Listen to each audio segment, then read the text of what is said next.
to Bucket List Homestead. For anyone who's new dropping by, my name is Lynn, and I have a little confession to make. I'm a book hoarder. I love jars and I love books. I've always been a huge reader. I was reading at a very young age, actually. I've just always loved to read. I've always found it as an outlet for anxiety, depression. It's enjoyable. I just love to read. And both my children do love to read. Grace more than Aiden now. Aiden still likes to read to a point. He has certain books he likes. Grace is a big reader too. David, on the other hand, is not a big reader. He does not enjoy it. He would much rather sit down and enjoy a movie than read a book, and I would much rather read a book than enjoy a movie. But that's why we work. And this is a video that I've been wanting to actually do for a while on my channel. And then I saw Jess from Roots and Refuge have an open collaboration to share your favorite homesteading books that you have enjoyed, that you know are proven, that are successful in their advice. And this is in response to all the craziness with the AI and the fake blogs that are out there and all the misinformation that's going out there, and just not good information, like just not written right, using improper English, things like that. And I thought, okay, now I can finally do this. This gives me a great excuse to share just a few of the books that I have found helpful along our homesteading journey.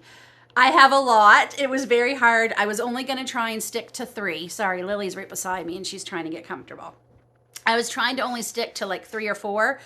But then I'm like, oh, but this one's really important too. Oh, I like this one. So I have 9 to share with you. And these are absolutely books that I love. A couple of them are new and I'm still working way through them, but they are so wonderful. I have to share them with you. So let's get started. Grab a cup of tea or coffee or hot chocolate. I have tea, and let's see what I have here. The first 2 books I'm going to share with you. Sorry. If you only knew how many times I've tried to film this video today. The dogs have just been not cooperating. I don't usually film in my living room, which makes it easier. She doesn't understand why I'm sitting here and not paying attention to her. So I'm going to do my best because I do not want to start this video over again. The first 2 books I'm going to share with you are actually probably my first 2 books. One is the very, very first book I ever bought when I started homesteading, and one is I bought before we got chickens a few years ago, and these are well-worn books. The first one is the Bernardine Home Preserving book. So here in Canada, Ball is Bernardine. Ball makes Bernardine, and so I'm sure a lot of the recipes are going to be what's in your Ball Preserving cookbook. But here in Canada, this is what we had. And this was the very first book I bought. This is, I bought this in the 90s, I do believe. So I'm sure they've updated it many times. But I actually have a very old one I bought at a yard sale a few years ago that has some different recipes in this. And I like it. And some of them haven't changed. Some of them have changed, I found. But yeah, so I love this. It has it has water bath canning recipes in it. I think it's all, maybe, is it all water bath? No. There's about how to dehydrate, freezing. Yes, there is pressure canning. Low acid foods, chutneys, juices. It actually gives you some tips too for other things you can do with mason jars. So this was definitely, I still go to this quite often. Quite a few of the tomato recipes I use out of this. So this was my very first book I ever bought, and I love it. I will never get rid of it. This book I bought when I wanted to learn all I could about chickens. Fresh Eggs Daily by Lisa Steele. And I will link, if I can find them, because some of them are old, I will link all the books I'm showing you down in the description box below. But I love Lisa Steele. She is like the chicken guru. I like her so much because I like her philosophy of trying to do things as natural as possible with chickens to help them be as healthy as possible. You know, I take it very seriously. These are living creatures, and the least I can do is make sure they are living their best lives while they are providing us with eggs. Or you know, meat birds too. They can live their best life, you know, until that one bad day they have. And I take that very seriously because not only is it good for them, it's good for us because we're consuming their eggs, the meat from these chickens. And you know, you want to be eating the best possible product. So I love her philosophy on how to raise chickens, how to treat them. She has like great recipes in here on coop cleaners, which I have used. How to store your eggs, what plants they like to eat, what treats they like to eat, what to put in their food for extra nutrition. She has a great chicken electrolyte recipe in here that I always have on hand in the summer, and it has saved a few of our chickens when our temperatures have risen ridiculously high. How to help them in the summer, how to help them in the winter. I cannot say enough. I have a lot of her books. I have her cookbook. I have her DIY books that she's used, and I have this, and I love this one. And it's not too big. It's very handy to keep around, and I mean, it's just wonderful. I highly recommend this, especially if you're thinking about getting chickens. This is a great resource to keep on hand. So those were probably the very first two books I bought, I would say. Not the very first two, but they're definitely my two favorites. The next one I got is Seed to Seed. This is a fabulous resource on not only saving seeds from your harvest, but how to grow, make sure you're storing them the best possible way to get the best germination you can. When they are growing, how to get the best yield out of your plants. There's just so much information in this, and it's by Suzanne Ashworth. Great resource. I love this book. I've had it, I think this is my third year with this. And it's just, even shows you how to pollinate your squash flowers and things. So big thumbs up for this one. I highly recommend that. I highly recommend all of these. My next one, this was probably one of my first books too. I love this one. I go to it often. It's the Homesteading Handbook by Abigail Gehring, I think it is. This is great. If you are just starting your homesteading journey, I highly recommend this one. This is the book to get. It has everything from growing your own food, canning, keeping chickens, generating your own energy, crafts, herbal medicines, ducks, turkeys, beekeeping, goats, first aid, crafts. I mean, it has everything. The pictures are amazing. It's got really good canning recipes, and I do believe the canning recipes are actually from Ball that she's using in here, that she's used. So there's so many things. Natural beauty products, cleaning products. Everything you need to know about want to start homesteading is in this little book. It's not too big. I love this one. This is a great one. My next one I will recommend is, y'all know, as you can see on my tabs, is Preserving with Pomonas Pectin by Allison Carol Duffy. One of the reasons I love this so much is Allison Carol Duffy is from Maine, originally where I am from, and I just thought that was so cool to get a book from someone who actually is from Maine. Pomonas Pectin is wonderful. For those of you who don't know, it's a pectin that uses calcium water, so we do not have to use gallons of sugar to preserve jams, jellies, preserves, chutneys, compotes. It has been game changing because I mean my old strawberry, for instance, my old strawberry jam recipe, it was like 8 cups of strawberries to 8 cups of sugar to 5 cups of strawberries. Like at the end of the day, even as I was making it, I would be thinking to myself, this is not strawberry jam. This is sugar jam with strawberries in it. So this is life-changing. It really is. And I don't use those words lightly, life-changing. It has, and you taste the fruit. We all love it. It's so much better. So this is definitely one I think everyone should have in their arsenal of books. My next book, now this is one of my newer ones. I've known about this book for a long time.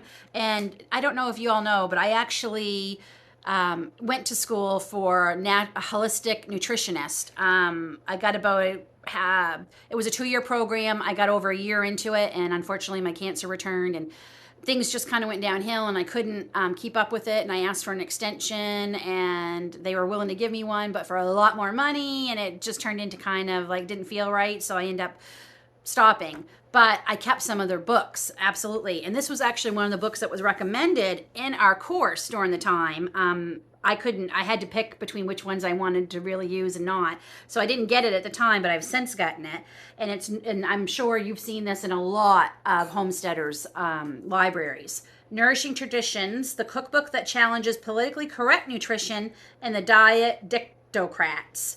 I mean, it's over 700,000 copies sold, and this is the revised second edition, and it's written by Sally Fallon with Mary G. Innig, who has a PhD, and it has recipes, and it talks about not only recipes, but what the ingredients in these recipes do for your body and your nutrition and how your body breaks down that nutrition.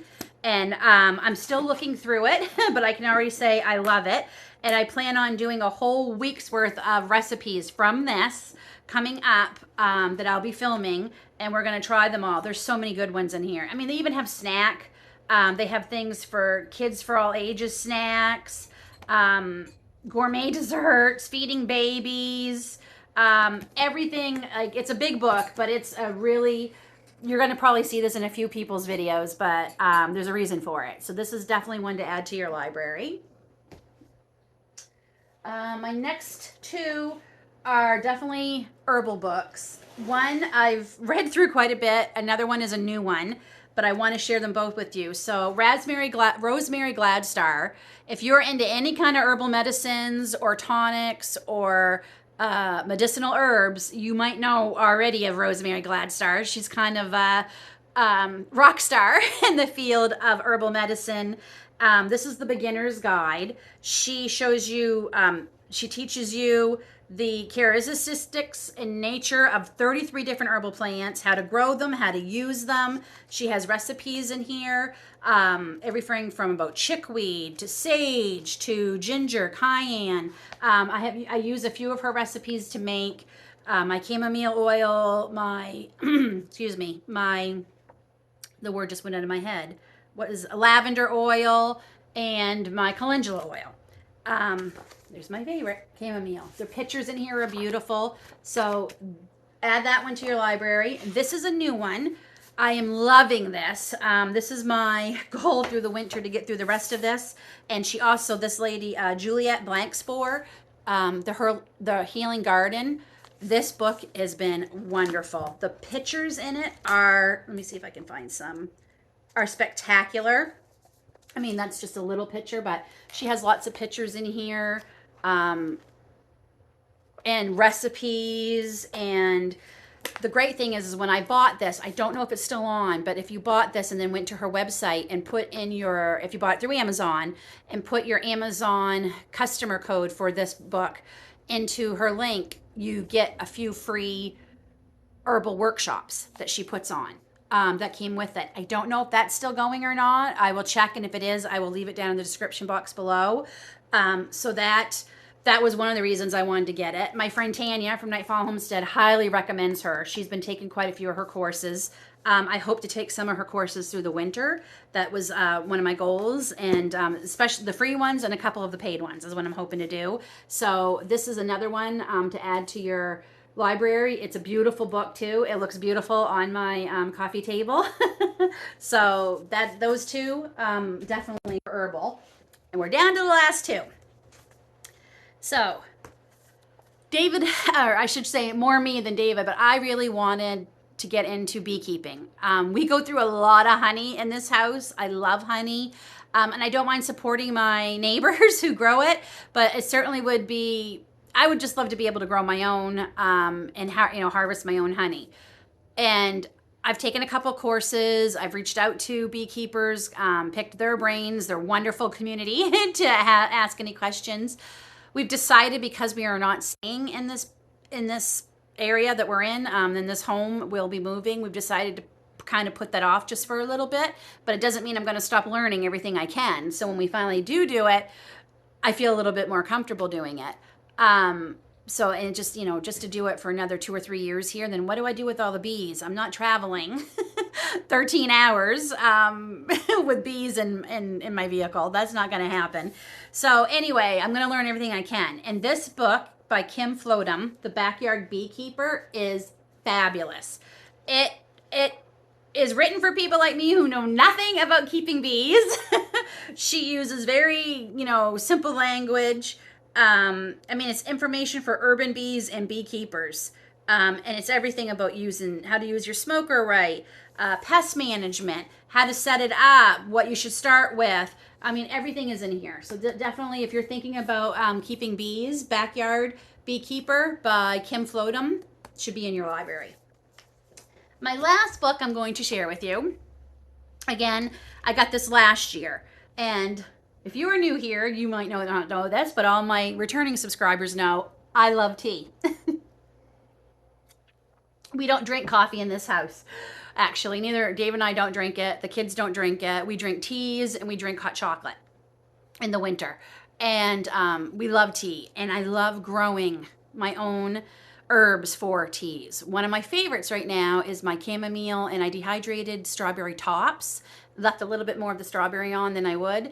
And I steep them, and it is the best tea. It is so, so good. So I got this, Growing Your Own Tea Garden, The Guide to Growing and Harvesting Flavorful Teas in Your Backyard by Jody Helmer. Beautiful book. It's not real thick. It's thin. It's a soft cover. Again, beautiful pictures. And I like that. Like, she shows you the pictures of what the plant looks like in both, when it's growing and when it's going to seed. So you can identify it in your garden. And she just talks about all the different kinds: rosemary, spearmint, witch hazel, calendula, dandelion, hibiscus, which I grew this year, quite a few of it, lavender, skullcap, and just the way, tips on the growing the best ones you can. And then she has lovely recipes that you can use for all those wonderful herbs you're growing. I have tried one, and I think it was the headache relief tea. Yes, 1 tablespoon. It has peppermint leaves, chamomile flowers, apple mint leaves, and water. And it was delicious. And so if you are a tea drinker, or you know someone who is, this is a great gift too for anyone who might love tea and loves growing herbs like me. I mean, herbs are my favorite thing to grow. They truly are. I love my herb garden. And that is my 9 books that I recommend for anyone to have in their homesteading library. Don't get me wrong, I have a lot of ebooks too, because I straddle both worlds, but I love a real physical book in my hands.